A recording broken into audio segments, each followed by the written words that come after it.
Very sorry. It's really weird. I prepared a little. Here we are. I know. Here we go. Yeah.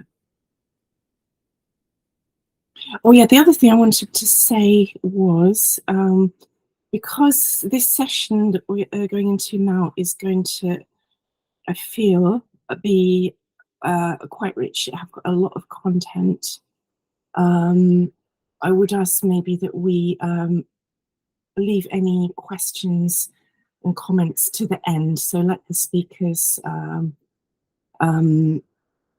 say what they need to say, and then there should be time for discussion at the end.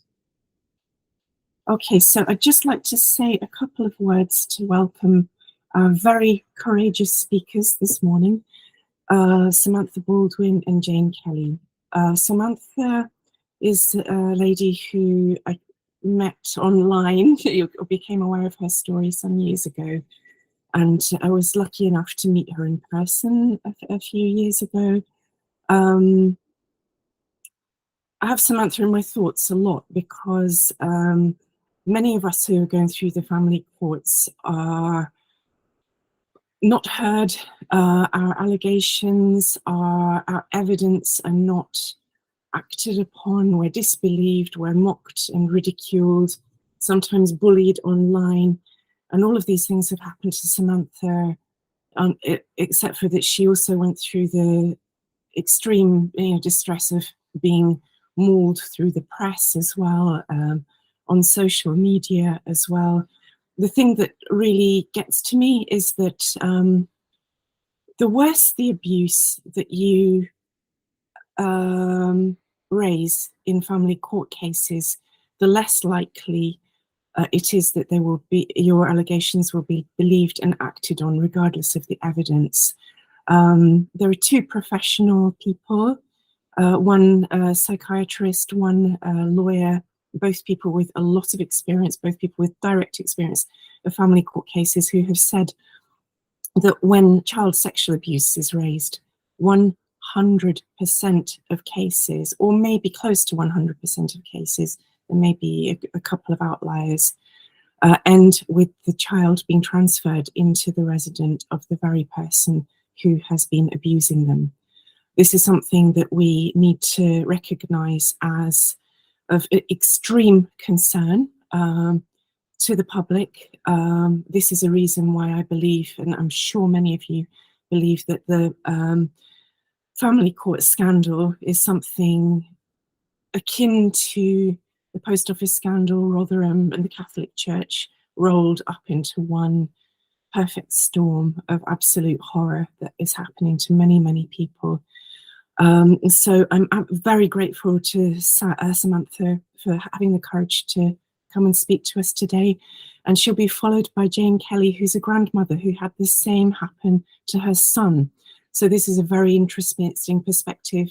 Many of the fathers in family court say, yes, but what about the fathers? Yes, we recognise it does happen to men too. So it's interesting to hear from Jane, her perspective. Samantha and Jane are very knowledgeable. They research and campaign. So I'm going to hand over to them and let's just listen. Thank you ever so much, Samantha. Would you like to go on screen? Shall I stop presenting so we can see you? Are you able to come on mute? Yeah, can you hear me? Yes, thank you. Yeah. Okay, I'm just going to get my make my screen smaller because I prepared.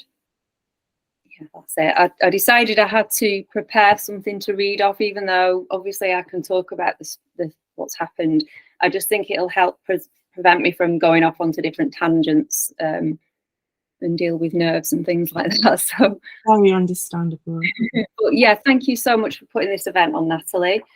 I'm extremely hopeful about where we could go with this and what we can achieve. So I just wanted to express that and express my gratitude to you for doing this.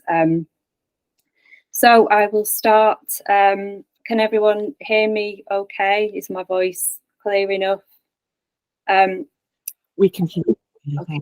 Right. So after my friends disclosed the most horrific abuse from their father, paternal grandparents, friends of the fathers, and many others. Losing custody of them was the furthest thing from my mind at that time, end of 2014, 2015. After an inadequate police investigation, to say the least, by the infamous Rochdale Police, part of GMP, Greater Manchester Police, my family and I actually abandoned our homes and left the area in 2015. Unfortunately, it didn't take the father long to apply for custody through the family court.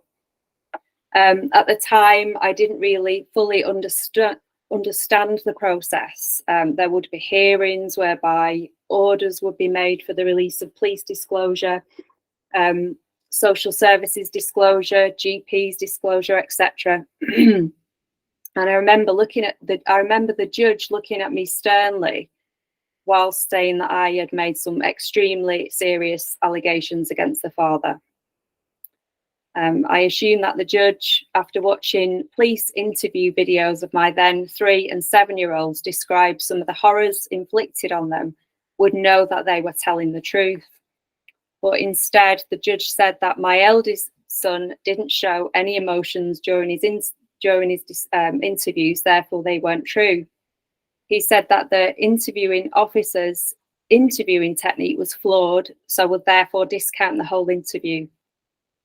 In my eldest son's second interview, where he described in detail of how his father would inject him, the judge concluded that it cannot have been true, as my son would have told me immediately. The judge said that when my 3-year-old disclosed that his father held his head under the water in the bath and that he had killed him, that it was just a dream.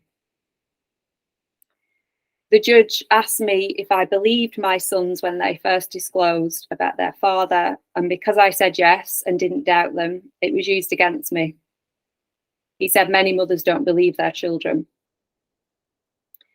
Most sinister of all, when the police finally agreed to testing the boys' hair samples that had been sat in seal bags for 16 months at that point at the police station, and the results showed that my sons had been administered with a cocktail of date rape drugs, zolpidem, benzodiazepines, temazepam, nordiazepam.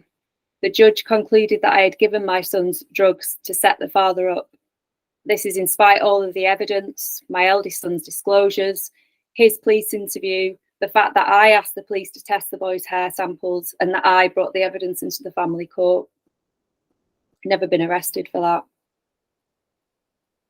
I fled the court not long after the judge began reading his judgment on that dreaded date, the 27th of March 2017, and me and the boys hid for 10 days until the police found us and we were ripped apart in the dead of night. Days later, the press were invited into court, where the judge gave them his version of events, then quickly handed them a reporting restriction order, preventing me from sharing the truth. And the false story was all over the press. How I wish now that I'd have gone to the press with my polygraph test results before the court order was issued. The more severe the abuse, as Natalie was just saying, the more likely it is to lose custody of your children, and that's a fact. Judges accuse the protective parent of emotional harm, whatever that means, and that is how they legally justify the removal of our children. We are told that we have false belief systems, delusional thinking, or in other cases, some are accused of fabricating allegations. A well-known psychiatrist assessed me after my children had been taken. Her assessment took about an hour and simply involved filling out a tick sheet asking me to describe what had happened, and she was paid thousands of pounds to produce a report consisting of a few pages stating that whilst I didn't have a personality or psychiatric disorder, I was delusional because I didn't agree with the judge's findings. I kid you not. And because I didn't accept the findings, then I was a danger to my sons. And I've never had any mental health problems whatsoever throughout my entire life. The balance of probabilities, which should be in place to protect children and innocent parents, has been completely turned on its head. Even with solid evidence, the family court will sweep it under the carpet, ignore you, or turn it against you. The courts say that the likelihood of a parent sexually or ritually abusing their own children is very low. I'm not sure whether they believe that really. when in fact research shows that most abuse happens in the home. Ignorance cannot be an excuse anymore. Judges know exactly what they're doing. I liken what has happened to me in the family court, and others as well have been falsely accused, as being the modern day version of being hanged for a crime that you didn't commit. And if you don't play along with their absurd findings, you're a danger and should only have very limited or no contact at all. Reality is changed into one big lie, where child rapists are actually congratulated and rewarded. The case of Thomas Valva in New York is a tragic example of how the family court treat parents whose children disclose ritual abuse and the danger that they place them in, and sexual abuse. Tommy's mother, Justina, fought tirelessly to protect her 3 boys from their father and his girlfriend. Family court mocked her, ignored her, and switched custody to the father. And Tommy is now dead, thanks to the family court judge who awarded Michael Valva custody. And the last I heard, the judge hasn't been sacked, and she still has the audacity to be working as a family court judge. When desperate mothers come to me for advice, and fathers sometimes, my advice is to go to North Cyprus. They aren't safe in this country, especially if the children have reported abuse. So how can we change this? Something I think about all the time. Open courts will help, but it won't eradicate the problem. That's demonstrated in America, where there's much less secrecy, but the problem still exists. Polygraph testing of both parents should be implemented as part of the evidence. It cannot be that they shouldn't be used at all, because the Ministry of Justice state that they're actually 89% accurate when used correctly and when tested on a single issue. It's only when you start asking all kinds of questions that the results become less reliable. But if you keep it down to a narrow issue, it can be more successful. And most police forces use them successfully with convicted paedophiles and terrorists. The use of emotional harm has been used against innocent parents, findings that could have only been made with a very low burden of proof. The judges don't need evidence to prove that. In my own case, the judge actually went right back into the archives, referred to an email that I sent in 2010, where I called my ex a pathological liar, because he was. And that was evidence that I had thought ill of him. So therefore, believe my son's disclosures. This is how they operate. There's much more, but I'm just throwing in a few examples here. Extortionate legal fees meant that I had to sell my home to pay them. Along with that, the judge awarded cost orders to the father and 2 other abusers who intervened in the case for a sum of around £140,000, and that's on top of my own legal fees. And they froze my bank account. I literally lost everything overnight. Judges should disclose their past and present interests. In recent years, I discovered that Judge Lee, he's no longer a judge, he retired in 2021, was a director of an adoption agency in Nottingham from 2009 to 2012, which would surely be a conflict of interest. He was also the child protection officer for the Diocese of Nottingham, and he was a director of the Youth Advocacy Service from 2015 to 2020. I've also had a whistleblower come forward about him who met him personally. Just a very unsavoury character, as you can imagine. Once you're in the web of family court, desperate to get justice, appeal is the only way to remedy it, they say. However, successful appeals are extremely rare, and it appears that even when armed with unequivocal evidence, the appeal judge will just support their colleague. Every other agency accept the judge's findings as truth, even the police, because even though they use a much higher burden of proof, they're beyond all reasonable doubt. The 2 members of my family received 9-month prison sentences, my mum and my sister's partner, for perjury, because they told the judge that they didn't know where me and the boys were hiding. And in 2019, a High Court judge made findings that I was complicit in an arson attack that I knew nothing about. Family court don't need evidence to make findings. The fact that I knew the man who was guilty of the arson attack was enough evidence for the family court. And unless I accept those findings, the court continue to reject my application for contact. Family court is responsible for deaths and abuse of many, many children, for the false imprisonment of innocent parents, and for years of heartbreak and suffering for separated families. Aside from abolishing the family court, the question is, how can we make the family court safer for our children? Thank you, everyone, for watching. And if you've got any questions, well, over to Natalie now. I'm sure you'll do the next bit. Samantha, thank you so much. That was so eloquent. I really hope that you'll be able to join us for later sessions, because we'll be speaking at 11:30 about the Hague Convention. This is when families try to escape abroad from this kind of abuse, where it's another set of problems. And then in the evening we'll have workshops. If you're not able to join, I sincerely hope that with your enormous experience and wisdom, you'll be able to be part of a community effort to find solutions that work for all of us and to campaign together. I would maybe suggest that before we take questions that we let Jane tell us her story. Is that okay with everybody? Jane, over to you. Are you able to? I can let you share your screen, I think. Let me know if you're not able to. First, you need to come off mute. And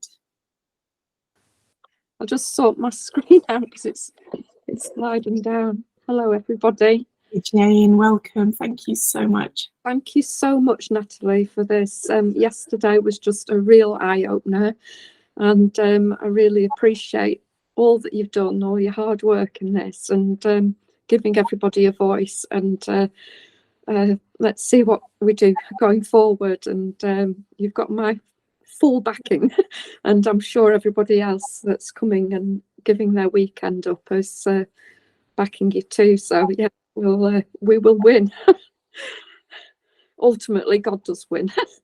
As you know, I'm a Christian, and I wouldn't have been able to get through this without my faith. So I'm going to kind of start after what happened to us, because I did start to realise quite quickly that this was not just our case. When you're going through it yourself, you just think, oh gosh, it's all about, it's just us, and then I started to reach out to people online, on Facebook, and joined some groups, and I suddenly realised that this was just a pandemic of what's going on in the family court. And being very inquisitive, I started to look into sort of how have they managed to get away with this, and just it all over the country. It just seemed that there was some sort of government. Well, I knew by then, it was government agenda, really. So I started to look. I first went on, the first person I contacted, because I looked at forced adoption, was Brian Garish. And he had extensively, he'd been on conferences, and he'd been fighting for families, and had been a Mackenzie friend, and so I looked at his research. I looked on UK Column News, and I managed to contact him, and it was just a complete eye-opener to what was happening. And there's one, if you just put up on the screen, about the International Federation of Social Workers. Are you trying to share your screen, Jane? Because I can't see anything yet. Can I share my screen? Can you see me? I can see you, but there's a little sort of square button with an arrow in it, which is for sharing actually content on your computer. Oh, I can share it, can I? Oh, I thought I had to give it to you to share.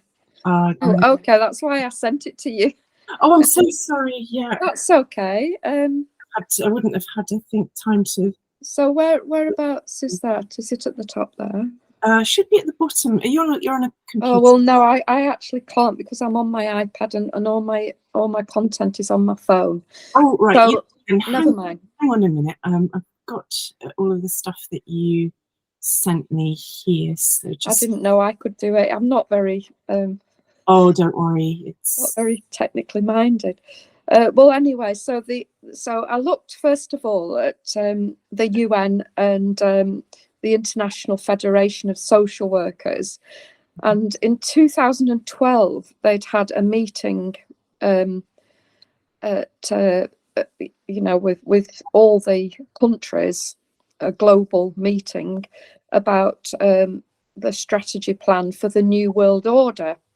And it said that the social workers and the School of Social Workers felt compelled to comply with the New World Order. And because my brother was a journalist in Brussels, and he'd come home in 2018 because he had cancer, and he had sort of really given me the lowdown on what was happening with the globalization and depopulation, and he'd been working there for 15 years and spoken to many high-ranking politicians, and had interviewed people, and he knew, he'd got his finger on the pulse, and so when the pandemic came, it was sort of like, oh yes, this is part of this plan, and so I suddenly realized that what was happening in the family court was part of this agenda of globalization and getting rid of the useless eaters, the World Economic Forum, the fourth industrial revolution, all this. And so then I looked at more locally our social workers meetings, and Brian had put on an article, about the meeting that they'd had under the Chatham House rule in 2015 with the heads of children's services. Now, the Chatham House rule states that you can't give anything out about this meeting, and it was a secret meeting with the heads of children's services.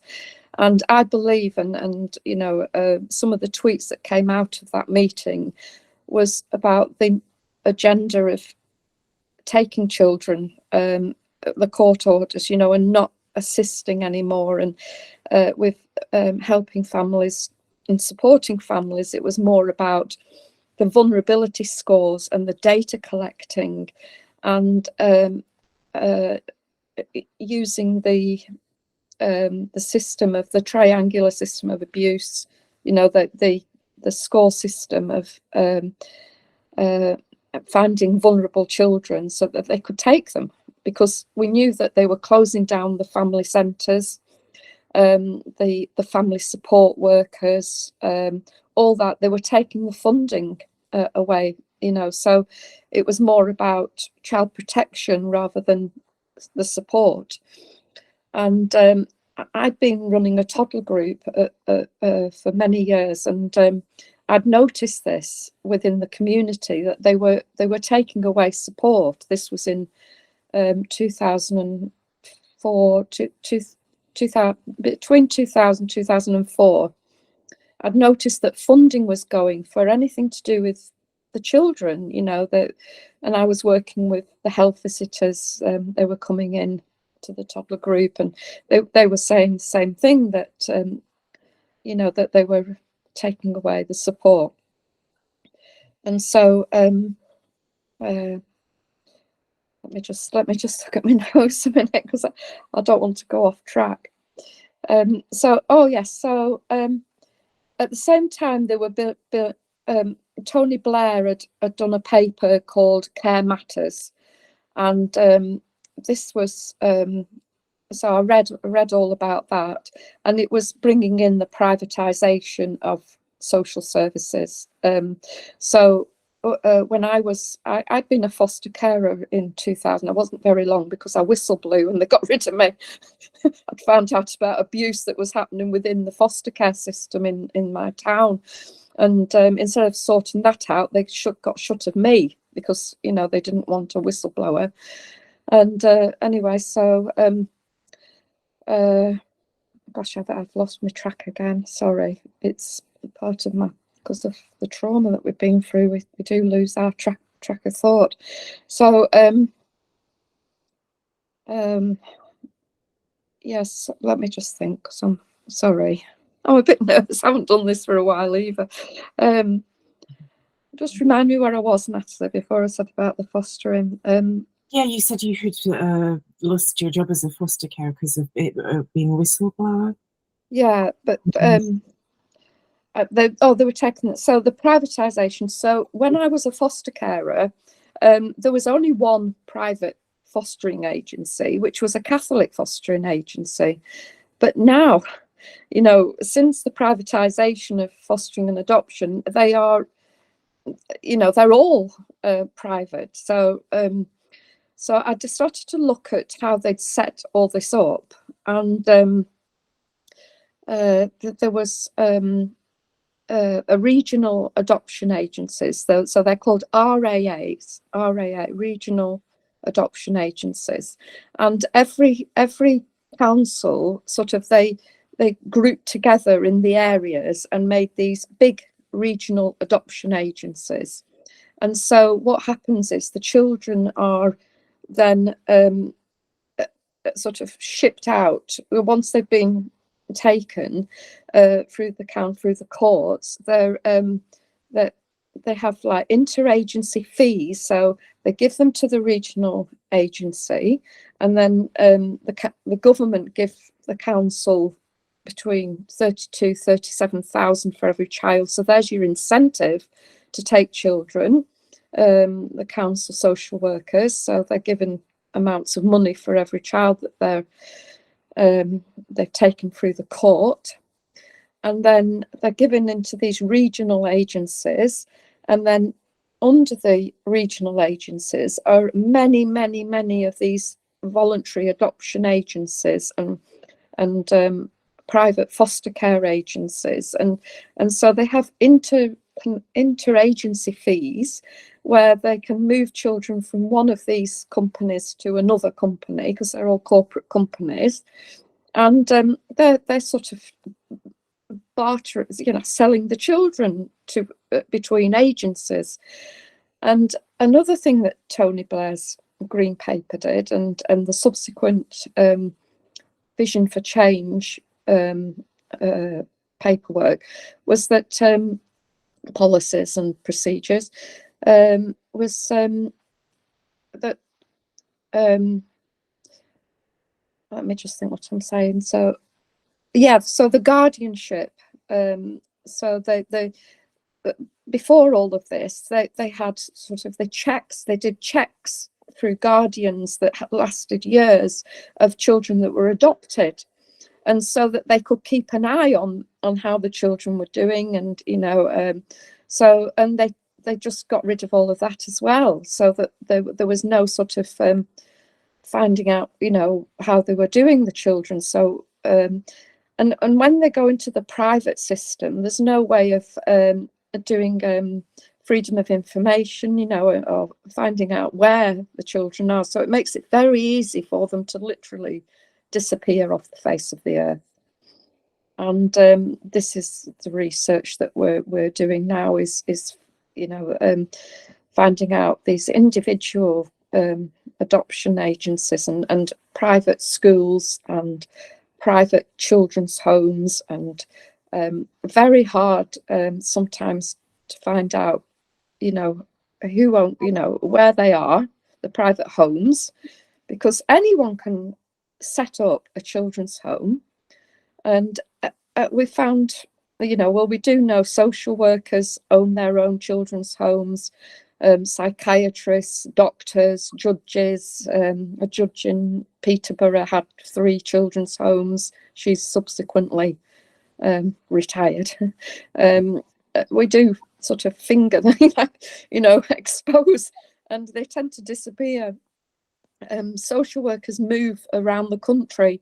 So if a social worker has been, you know, exposed a corruption, they just simply move to another part of the country. And so it's child trafficking. You know, the whole system is set up to hide where the children are going. And I want, you know, I know there's families that are in here, and you know, and I don't like to go too deep into the things that we're finding out, because it's distressing. So yeah, so in our case, let me just, oh yeah, so no, I just wanted to say about the when Tony, but with this green paper, we look at we don't look at the politician, you know, the leader. We look at who is behind these policymakers, the think tanks. And there were two. I looked into the people that were like in the policy making at that time, and they not all of them, but a number of them were in the Fabian Society, which is eugenics. And it's you know, it's generational. So, you know, the bloodlines. I know we're touching on satanic ritual abuse and the Satanism side of things, and we can see that these people have been, like, even generational, have been in control of you know, the children's services, anything to do with children. Because that they, you know, they feed off our children, you know, the Satanists, you know, it's if you look into it, you know, it's the highest thing is boys, you know, and I don't want to, you know, I know this has been recorded, but, you know, we know what we're talking about with the ritual abuse, and Samantha knows so well, you know, and my grandchildren too, because they were taken into a satanic family. So yeah, so that these people, Ray Shostak, Professor Pierce, all these people that were behind Tony Blair's green paper, you know, they were eugenics. Boris Johnson's father's in the Fabian Society, and we know his, you know, the quotes that have come out of him, you know, that were, yeah. So going on from there, I sort of got local, and I started to look at our regional adoption agency and how that was set up, and ours was one of the last ones to be set up. It's called Coast to Coast Adoption Agency, a corporate business, and with their own directors, you know, very hard to get any paperwork, you know. With the council, you could look online and look at the agenda, look at the minutes of the meetings. You know, you can't get any of that with these agencies, and so it's all covert, you know, hidden. And but when I was looking at the setting up of the regional adoption agencies, I noticed, and I went sort of all over the country looking at each the councils. And it was all online at that time, because they were discussing it and talking, you know, and setting it up within the council, so you could look at the minutes of the meetings. And I noticed that there were people coming from central government sent into these councils to become sort of like the governance officers of setting up these regional adoption agencies. And our senior governance officer was a gentleman called Sandip Mahajan, and it was Sandip with an I, because Sandeep is double EP, so that's a very, very common name. That's why I'm just saying that. But Sandip, and so I was able to investigate who he was, because it was very unusual in our town at that point for there to be somebody of an ethnic minority. I don't know how, you know, is that a proper way of saying things? To be in the council, because our council here in this town is quite Masonic. Well, they are Masonic, and so you know, that would, you know, there are not many ethnic minority people were in the town at that point. And so I was, that was an alarm bell for me, that who is this person? And he first came as a scrutiny officer, and then he became this regional governance officer. And I looked him up, and he was a director. He was a multimillionaire. He was a director of 44 global companies. And he's an expert in logistics and finance. And he was the head, he was the go-to man. If you've got any questions, it was at the bottom of all the meeting. Any questions about the adoption agency, contact Sandip Mahajan with his telephone number. And I'm thinking, why on earth? What on earth has this man got to do with children? You know, why would they put this man as the head of a regional, you know, as they were setting it up? He's not, you know, he's not to do with it now, you know. But then I looked, and he was also in Scarborough, and he was also in Blackpool, doing exactly the same thing. So it wasn't like, you know, why would you bring somebody out of the region, out of, you know, a multimillionaire anyway? So yeah, I was shocked. I was utterly shocked, and I tried to tell my MP. I requested to go to a council meeting, a full council meeting. I wrote a statement, you know, I wrote my thing out, and they refused to let me go. They refused to let me speak. The solicitor, the head solicitor, told all the councillors that they weren't allowed to talk to me. And one councillor was very brave, well, not brave, but, you know, he just rang me and said, look, you know, you couldn't go. You've sent us all this email with what you were going to say. But I've just let you know that the you know, she won't let us speak to you. So, you know, it's obviously, you know, and then the paperwork that I'd found with his name on it all disappeared from the minutes, and it was restricted. So obviously, you know, and I still can't get it to this, you know, couldn't get it again. And I think I'd only downloaded the page, so it had disappeared, it restricted, so I didn't even have the notes from the meeting where he was, you know, doing all the work for this adoption agency. So yeah, I'd, you know, and I looked at all the others, and they all had similar type people as their senior governance officers. It wasn't just our regional adoption agency, it was all of them. There was somebody from the Green Party, somebody close friend of Boris Johnson was another one, you know. It was all people that were nothing to do with children, but everything to do with, you know, the agenda. So I think that's it about all of that. So I go back to our case, and I'm not going to, I'm going to put in the link, or you will. I've got a link where I'm talking all about our case to Bex and I can't remember the name of the other lady, but they interviewed me about our whole case. So if you'd like to go and see what, you know, it's trigger, it really does. It's been hard, even just going back a little bit on this, because do you have a 1 minute interview that you would like me to put up? Oh, the 1 minute, no. There's one that's a full, it's BitChute. It's a BitChute video that you can put in the link. The video the other video is Lord Ennell. So I'll get onto that.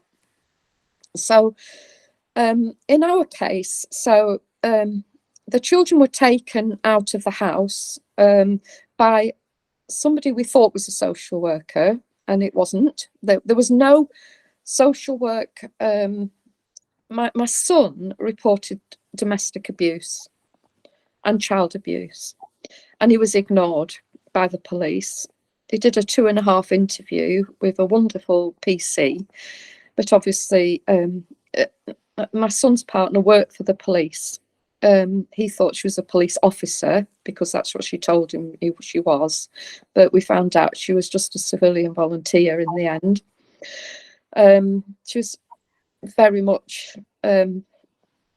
very manipulative, very clever, but very manipulative. But she started to work for the police as part of the abuse, really, was, you know, if you ever go to the police, I am the police. We've got a recording of her saying that. a friend of my son, well, it's not a friend, he was an acquaintance. He started working from home because she wouldn't let him go out to work as a chef about 2 years before. So it was, you know, he wasn't allowed out. So he was the primary carer in the house, and absolutely adored his children. And 2 years previous, a man had took him to the police because he'd recognised that he was being abused. And so he went and he gave a statement, and the police said, "You've no evidence." And so those last 2 years, my son had recorded a lot of the abuse. He was always on his laptop because he'd started a business online selling watches, and he'd become quite good at it. One of the top 5 on eBay, and clients would come from all over the country to get his watches. They're very clever. He's on the scale and very, very high performing, my son. So he got into this watch thing, and anyway, so he'd started recording. So when he went back to the police, it just had become, I mean, I won't go into a lot of the detail, but it was horrific what both him and the children were suffering in the home. And so the recordings were horrific. And so I took this to the police, and they just ignored everything. And then they brought this social. Then she left the family home with supposedly a social worker, which turned out that it was just somebody she had got to pretend was a social worker. And then a social worker did turn up when my son went to court, was going to court, and this social worker was telling my son the children didn't want to see him. And this was utter, my son he's lying, because my children will be desperate to see me because I was the safe, protective parent, you know, and they'll be begging to come back to me, you know, because he knew what a struggle, you know, how difficult it would be on their own with the mother, because he was a protector, you know, he tried as hard as he could to protect the children from the abuse. And so on their own with her, he was terrified, absolutely terrified of what they were suffering. And a social worker turned up, Christopher Colin Tasker, and he was the first social worker I investigated immediately, because I knew there was something terribly wrong with this man. 73 years old, lying through his teeth. And I mean, I was shocked. I didn't realize, you know, at that point I didn't know corruption. And so I looked him up, and I found out that he had been in the papers. He had this company called Hartstein Trust, and so I looked into this, and I found an article with Lord Ennals, who was a trustee of this, and what they were doing was they were taking children and taking them to luxury, like residential places in the middle of the countryside, pretending they were taking them on holiday, and taking them for abuse. Now, I didn't know that, you know, I just saw articles and read between the lines at the beginning, but I got in touch by Charles Thompson, who was a journalist, who had done this massive investigation, which had just started with 2 paedophiles on a council estate in Essex. And when I started putting things online, because at this point I was like, this was just not straight away, but after the court case where the children were removed and given to the mother, I started putting everything online. I was just like, this is what's happening. You know, I was just desperate for people to know. And they weren't doing anything about my complaints. So this man was still active in Kent. I also found out he'd been sacked from Swindon County Council because he'd neglected his duties. And this was a little bit later, because I'd complained about him. Then they suddenly started a Social Work England investigation, like a tribunal thing, but they never mentioned anything about our case. They mentioned something previous where he'd been sacked from Swindon County Council, so he shouldn't have even been in Kent. he shouldn't have even been allowed to work at that point, you know. So I started putting all this online, and Charles Thompson and a gentleman who'd been a psychologist in Essex County Council in the 90s got in touch with me. They'd seen my stuff online, and they said he was part of this massive Essex paedophile ring, and Hartstein Trust was part of it, and some of the victims from their investigation, at least one of them anyway, had been abused, you know, while he was in the care of Hartstein Trust. And so I took all this, you know, I gave all my evidence to Social Work England, and you know, and I went to the social ombudsman. No complaint, nobody. They all shut down. The solicitor actually knew the mother. We found out that the mother had been going to, well, my son knew because she used to come back with a book and hit him on the head with it. She was pretending to be a domestic abuse victim and just going round the corner to this drop-in, and they had a rota of solicitors. So the solicitors and the DV clinics, they all work together. I've learnt all of this since. So they had a rota. So there was 3 solicitors firms, and the one that the solicitor we got, because it was a small town and there was only 3 family court solicitors, and we'd rung 2 of them up, and 2 of them had said that there was conflict of interest. I was like, oh, okay. Didn't understand why.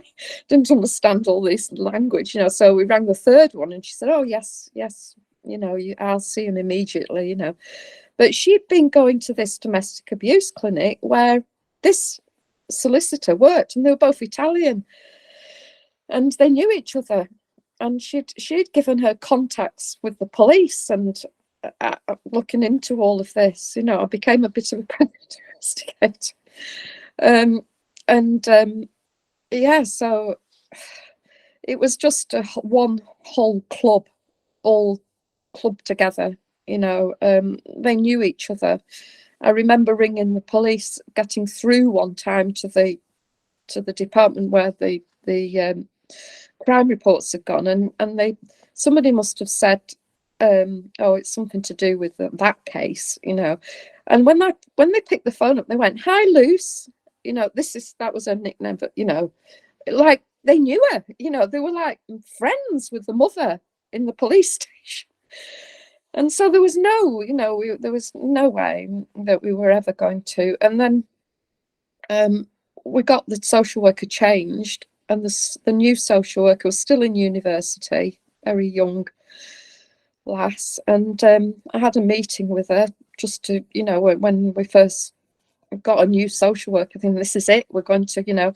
And at the end of the meeting, she just said, we've got to go along with what Christopher Tasker's put in place. And I was like, after all of that, after me telling her, you know, all the corruption and what he's done, he said, we still have to go along with what he's said. And it just floored me. I couldn't believe it, you know.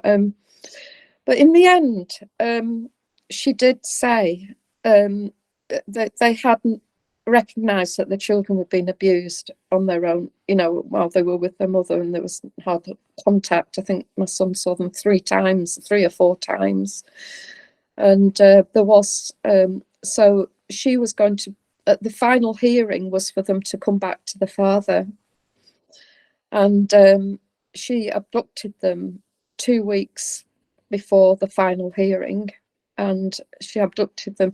And we found out that the solicitor hadn't got the preventative steps order in place. So she hadn't had the passports removed, or there wasn't a trigger if she did leave. They set up sort of a trigger warning thing at the airports, and that if you've got this preventative steps order in place. And the solicitor had been telling my son she had. So she was lying to my son, saying, oh, don't worry, because there was so much evidence that she was a risk of flight, you know, if things weren't going her way, she would go. And there was so much evidence, and they didn't. There was no steps order in place. And when we went to the police when they were abducted, they opened and closed the abduction within a day. They opened up the crime report, and when we got the paperwork from the crime report, they'd closed it the same day. Jane, is it okay? I can see Michelle's raised her hand, and I can kind of guess what she wants to say. My issue with child abduction is it decriminalizes child kidnapping. Yeah. That's why the police weren't involved. Michelle, is it okay if Michelle asks her question? Yeah. Go ahead, Michelle. Hi, yeah. I just wanted to jump in there, Jane. It's something that's passionate to my heart, this whole abduction, this prohibited steps order. I've been out of the UK for 4 years. I'm not worried that anything's been recorded because it is in the public domain, and it will be under the Transparency Project very soon. I went to North Cyprus to protect my daughter from a sexual abuser, both to myself and to my daughter. And just picking up on that, how they criminalize you, and you know, Sam and I are in regular touch, Sam Baldwin and I. It's absolutely shocking. 4 years we've been out of the country, but it doesn't stop. Despite being safe and in an environment that's safe, the lengths that the UK will go to. Yeah. We're kind of the ones that got away. You know, we short-circuited the system, but it's the whole persecution of the family. You know, freezing, like Sam mentioned, freezing of your bank accounts, passports. My father's facing a criminal trial at 75 years of age for helping us, and Sam will obviously sympathise with this too. But the UK, the corruption is so deep. I mean, the police, you know, quite happily stand up and give evidence to say there was no history, yet, you know, the subject access requests are as thick as Lord of the Rings, you know. It doesn't stop. And even the UK funding British diplomats, you know, out here to gain more information on you, to continue to criminalise you. I mean, you know, I won't deny, I'm a head teacher here, and the lengths that they will go to try and destroy you. I mean, I'm doing all I can. I've got people contacting me on a daily basis. You know, run to Cyprus, run to North Cyprus. Whilst you are safe, it doesn't stop the UK, because they'll do everything they can. The systematic abuse is just horrific, and I don't know, no matter what we do, MPs, I've had no support from MPs. You know, Maggie Oliver has tried to support. We've got a high press interest in this, but I also want to bring out the Transparency Project that is supposed to be, you know, there to, oh, everyone's jumping up and down, at last the family courts are going to be open. They're not. I can tell you now from what I've gone through. Yeah, they're not. They're still not open. The judge is writing it. The judge is writing the Transparency Project. It's factually inaccurate, but it goes out, you know, because it makes the general Joe Blogs and the public who, you know, can't believe, they just don't get it. This is the hardest part. They don't get what we're going through. You know, how families are distraught. It strikes me as well that on the one hand, they're going after families, mothers, men as well, because I'm also in touch with a man who's having this exact same thing going on to him. His ex-wife works as a social worker, contacts with the police, abusing the children, trafficking women from DV shelters. Not in the UK. The DV shelters. The one that my son, she went to was what's it called? The Rising Sun. And I wanted to, sorry. Just let me finish for 1 second, because what I wanted to say, on the one hand, they're going after people who are trying to protect their children, especially from sexual abuse cases. And it seems like child abduction cases involve sexual abuse one way or another. Many of them do.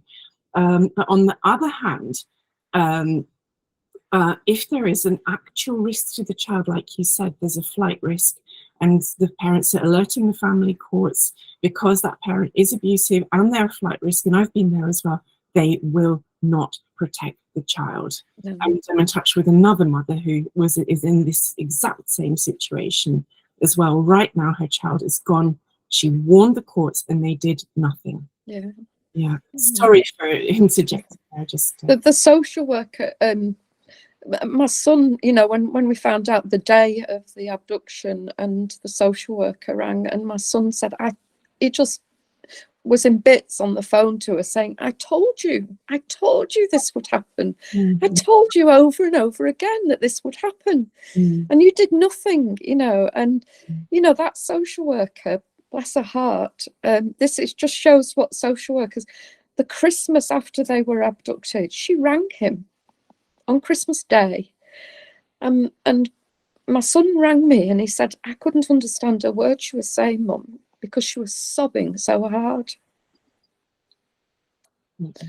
You know, these are the social workers, and, you know, you just think, oh, do they harden up, toughen up to the abuse that they have to dish out? they do. Or do they leave?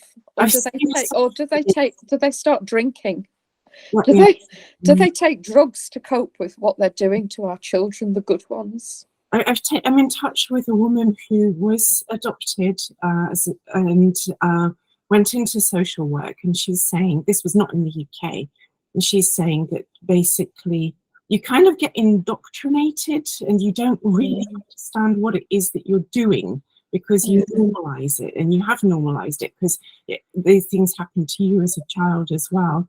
And I've heard an instance of a social worker in the UK repeating robotically, you know, we're doing this for the child's own good, we're doing this for the child's good, while the child is sleeping. And I think that they target the young ones in these cases just to sort of to harden them up, and to, you know, because she was obviously broken for what she'd done, you know, and knew, you know, in her heart of hearts that what had done had broken my son, you know. And but then I'll tell you a case. The first social worker after Christopher Tasker that I investigated was a social worker that was coming, these private social workers, right? So he was coming through my husband's work at the station, at the train station, sometimes on his own, sometimes with another social worker. And he was a very bolshy, sort of mouthy type of man, dark sunglasses, very suave, sophisticated, you know. And my husband kept coming home telling me, oh, he was in again today, you know, and he's this, that, and he'd said this and he said that. I thought, I need to find out what this man's up to. And, you know, I was really on my high horse by this time with all of this. I was like finding things out every day. So he asked my husband one day if he knew anybody with temporary accommodation near Barrow in Furness. And so we knew a gentleman that had a caravan. So we told him that we had a caravan, and he went to see it. And so we got his phone number, we got his email address, we got his full name and everything. And so I started to investigate him. And he worked as a project manager for a massive, I won't mention the name on here, a massive adoption agency. But he also worked for a research hospital in Qatar at the same time. He was a social worker for this research hospital in Qatar. And first of all, he said he wanted the caravan for himself. And then he said he wanted to install a family in there that needed it. Found out these were social workers. There was no family whatsoever. He wanted to put a massive big satellite dish on the side of the caravan, where it had a satellite dish. It had one for the television, but this was for communication purposes. This was a big satellite with a great big thing. Anyway, the poor old gentleman with the caravan, he said, I don't want this on. And if it is child trafficking, I don't want child trafficking going on through my caravan. You know, so obviously we didn't install this so-called family, which were two social workers in this caravan. But it was very, very obvious that this was child trafficking. And I went to the police with the evidence, and they ignored it completely. And then so I went to the director of this company in Preston, and I told Ofsted the day before. I thought, okay, if the police won't listen to me, I'll tell Ofsted, what I found about this project manager. And so I told Ofsted, and then the day after I went to Preston to confront the director of this company, and she was on the doorstep, and the woman on the door in the foyer, she said, "Oh, they're having a board meeting," and I presume that Ofsted had tipped them off because they were all there. And so I spoke to the director, and I said, "I know about this man." And she said, "Oh, no, that's that one in Manchester has nothing to do with us." She was lying through her teeth. And then she sent me an email when I got back, after I thanked her for talking to me, saying that he worked in, it's the same name, I won't mention the name, it's the same name, but it's in the cathedral in Liverpool, in Manchester. And so she said, "Oh, he works there. He doesn't work for us, he works there." But I knew where he worked because I'd done all my investigations. I knew who he was and where he worked because I'd rung their office in Manchester, and they confirmed that he worked there. So it was so obvious that she was covering up this, for this trafficking, or she wouldn't have to lie to me. She'd just say I was mad or something, but she was lying. Well, Jane, the things that you're talking about point very much to something which I have raised.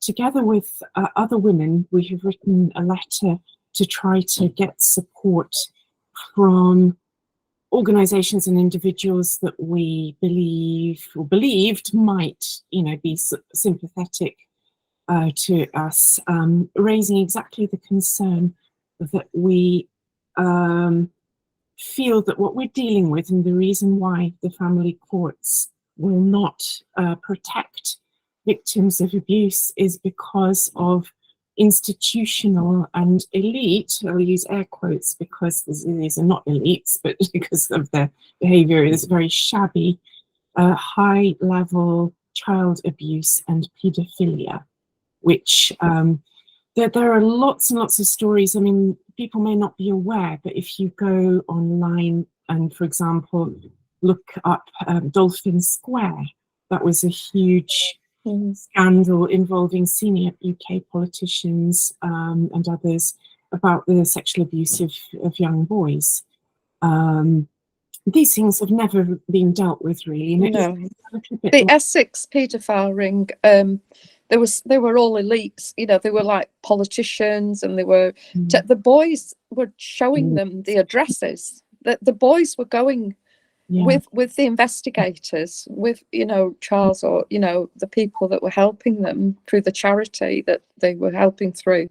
They were taking them to the addresses in London and showing them where they were being taken.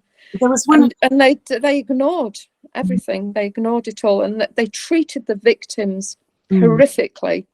They gave plea bargains to the two paedophiles, so that they went to court believing that they would get justice, and walked out of court with no justice. And a lot of those young boys committed suicide. A lot of them ended their lives because of the re-traumatization, because they weren't listened to. Did any of that get into the public domain? Do you have any? Yes, I got a link there for you of Charles's podcast that he did. He's done interviews. He's done an interview that I gave you the link for in our WhatsApp messages of all the podcasts, and he's been interviewed. He worked for the Yellow Advertiser, which was a paper that was completely independent, and so they let him investigate, and they let him, because at the beginning it was just two paedophiles on a housing estate, and what they did, they were paying these men to be there, Jane, could I ask you something? Is it okay for helping others and paying it forward to ask a question? They've had their hand raised for quite a while.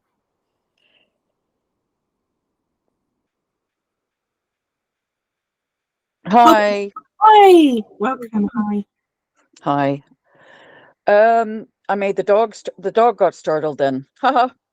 I'm really enjoying the discussion that Jane's sharing. So I am an adopted person from the United Kingdom, and obviously I didn't grow up in the United Kingdom. I did grow up in Canada, and I'm glad I grew up in Canada because well, as a child, it was amazing. Because you've got, 4 seasons. I don't need to get in, and I've lived here for 27 years. So I could fairly say with objectivity that the weather in Canada is predictable and the weather here isn't. How about that? Definitely. So as my father always said to me, who's English, he said, it's either spring or autumn in England. That's it. There's never summer or winter. So anyway, I thought I'd sort of preclude what I'm about to say with this, so you kind of understand where I might be coming from. In the 50s, 60s, and 70s and 80s, it was impossible for children to be born by parents who couldn't have them because there was no in vitro fertilization.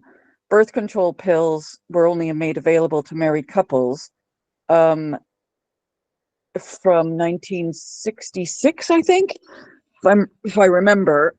So knowing the physiological and desperate need of women to have children, it's no surprise that there was a huge industry of adoption houses, or whatever you want to call them, around the world, which is devastating culturally for these birth mothers and birth fathers, and the varying degrees of experiences of these adoptees is such that it's not all negative. So I grew up on a street in a city in Ottawa, not in Ottawa, in another city, sorry. And God, how many adopted families were there? There was 1, 2, 3, 4, including me. Okay. And it was perfectly normal. And my parents even knew people, that they worked with that had adopted children. So when we all kind of got together, it was normalized. And it was also not unusual to meet children that didn't look like their parents. Now, I have met my biological family, and they're very different culturally from me.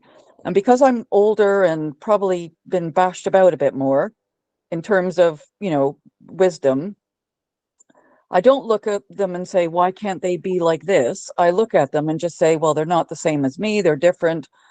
And, everyone's got qualities that, you can embrace. So the difficulty of being an adoptee is this. It's not just about the experience you've had, which is very different. And you can't look at it as, oh, I wonder what would have happened if I'd been raised by, these biological parents instead of my adopted parents. If you do that, you will drive yourself insane. And you can't say...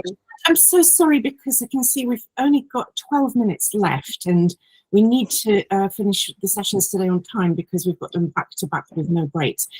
This session is about child sexual abuse and ritual abuse. Is your comment related to that? So yeah, so let me get to what happened to me. Sorry, my daughter and I. So my daughter and I were both verbally and physically abused by my ex-partner. Okay.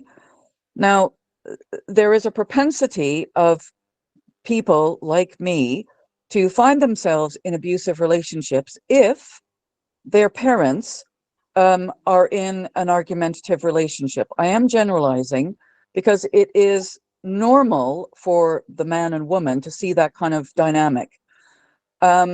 So in terms of trying to find proof of this abusive behavior was really difficult. But the other element is you don't just go seek out someone who's abusive. It's almost like, and someone described this to me this way, and I think it's the best way to look at it, and perhaps you might be able to understand. It's like an addiction. It starts slowly with a tap that slowly gets turned up and up and up, and you start developing Stockholm syndrome, and you then find yourself at an impossible junction where you don't believe anymore, because you have no self-esteem, that you can actually survive on your own without this person who's abusing you. And while I appreciate some of the comments from Women's Aid, I'm slightly surprised that they've said these things to these people. I found Women's Aid the best source of help for me, because they were the only sort of organization, well, they were the first organization after I was free to say, yes, you were abused. Yes, your child was abused. But going through the civil court proceedings is really difficult, because what they want you to do is they want you to continue contact with this man and this woman who are the father and mother of this child. And unfortunately, if you don't abide to these contact proceedings, there's this threat that the child will be taken off of usually the mother who has residence of this contact order. So you're then foisted into a point where you're forced to push your child into this abusive relationship every other week until that child is so traumatized. And what happened to my daughter is she ran away when she was 10. So, and I think I might have said this, and and she's not 10 anymore. She's an adult, like a much older adult now. And it's had a significant impact. She's got disabilities now, which make her anxious. She's got post-traumatic disorder. She's got ADHD, autism, etc. And it's been proven by the psychiatrist that these have been a result of the trauma that she suffered as a child. So the point I'm trying to make is, while it's tantamount to propel this conversation to another level for people who can make changes, the issue that you've got is, we're talking about kids who have no voting power, right? We're talking about mothers and fathers squabbling over contact, and we've got adults running a system where they're adults. And I think, and this is just completely impossible, if the children had voting power, which they never will, I suspect that the whole system would change overnight. But because they're vulnerable and they're victims and they're underage, etc., the power of us protecting them is minimized because of how old they are. And also, we're dealing with people who have never experienced this behavior or these circumstances. They've only experienced it in their textbooks or their lecture halls or their learnings. And I find that everybody I've talked to about my circumstances, I would say 95% don't get it and 5% only do. Okay, and that's pretty clear to me that whoever's running this whole system, you need to have people pulled in that actually have been abused, that actually have had a background in domestic abuse, not people that have gone and learned about it in university. Could I just interrupt here for a second? Because okay, yes, that is a factor. I think that we can all agree. The trouble is, what do you do when you have a judge or a social worker you know, like Samantha and Jane have experienced, who can see evidence of the most serious forms of child abuse, and they do the exact opposite of what they are is compelled to do by the law. So my opinion and my view is, based on my experience and what I should have done in the past, is the difficulty with Jane and Sam is, when you're in that situation, you're full of you're fearful, you're anxious, you're under the power of the tentacles of the law. And what we need is, had I known that Jane and Sam were going through this, I would have encouraged them to go to the judicial compliance office. I don't know what the hell they're called. Good luck. And raise. Good luck. Can I just break off here, because we have got 6 minutes left, and I've got a bit of. Okay, and just let me also finish. Yeah. Please hear from Jane. Yeah, So yes, from, I can see a few comments asking, can we hear from Jane and also Samantha, to give them the chance to sort of wrap up before we. okay, and one, and I hope that you do. Can we please hear from Jane? Oh, sorry. Okay. Bye. It's okay. Sorry. Thank you so much for your input. I'll tell you what, if I'd known at the beginning, who was the lady that spoke from North Cyprus? If we'd known, we would have gone to North Cyprus. I don't think there was any other way.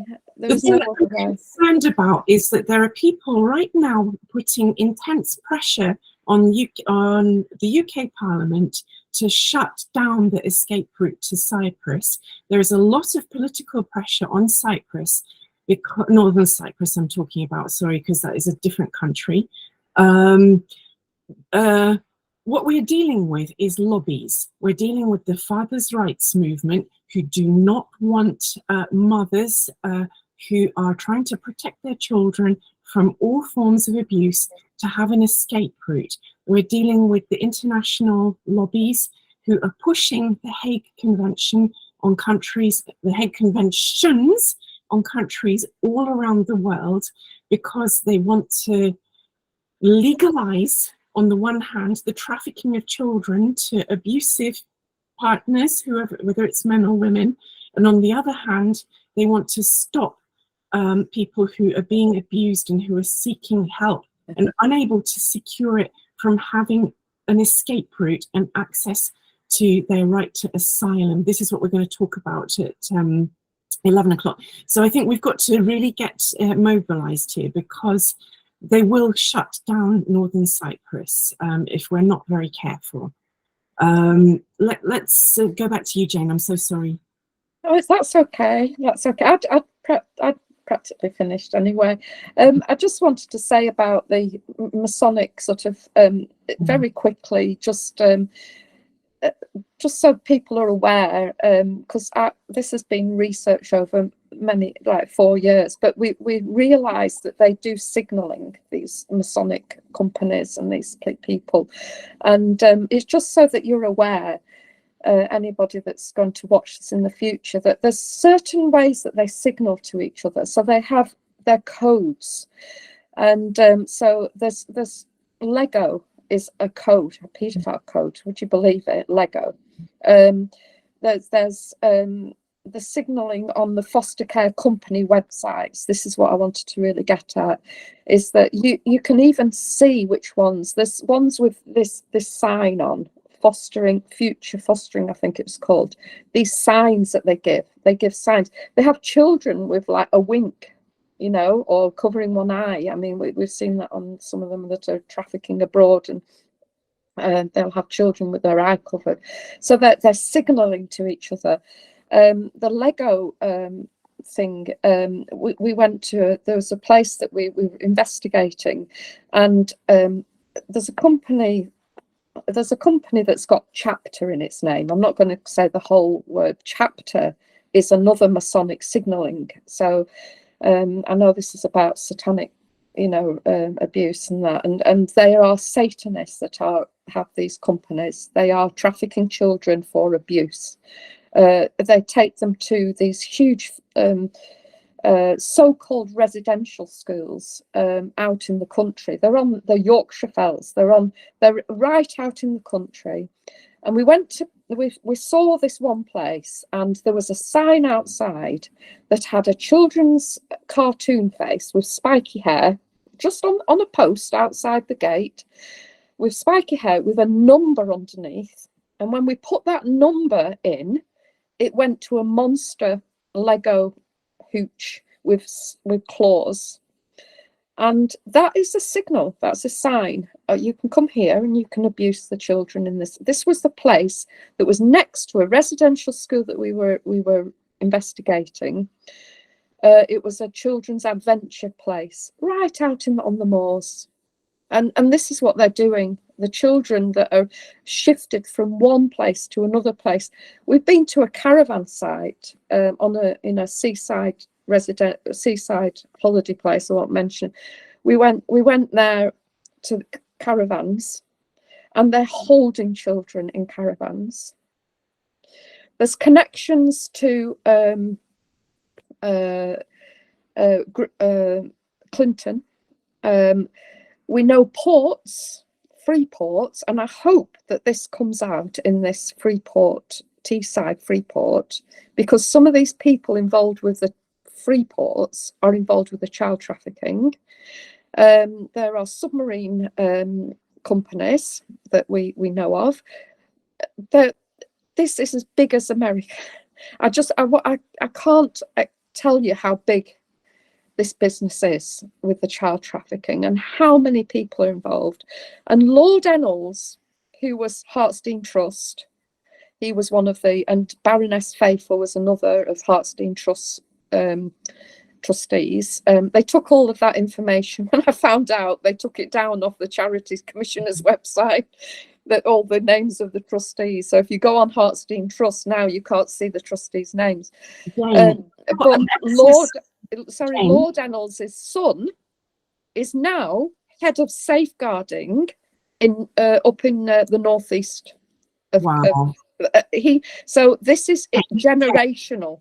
Jane, you know what? I'm ever so sorry. We're going to have. I'm sorry. Yeah, I just wanted to wrap up that little bit there. You know what? You've got a lot to say, and there is way more to say than fits into this 1.5 hour slot. I do hope that this is just the beginning. So if anybody is interested in this topic, please sign up. Hang on, I'll put it again into the chat. Let's keep in touch. Let's do this again. Let's keep talking. Let's share information. Let's work out ways forward together, because unless we stick together, we will get absolutely eaten alive by this system, won't we? So, yeah. Is it okay if we move on to the next session then? And thank you ever so much, Jane. Thank you, Samantha. I think that everybody on this call really appreciates hearing from you, and we want to hear more. That much is clear from the comments in the chat. Thank you. Bye. Stay in touch. Stay safe. Lots of love to you. Okay, everybody. I've got to do my fancy thing. You know what I'm going to do? Hang on a minute. I'm just going to stop the recording for a second, because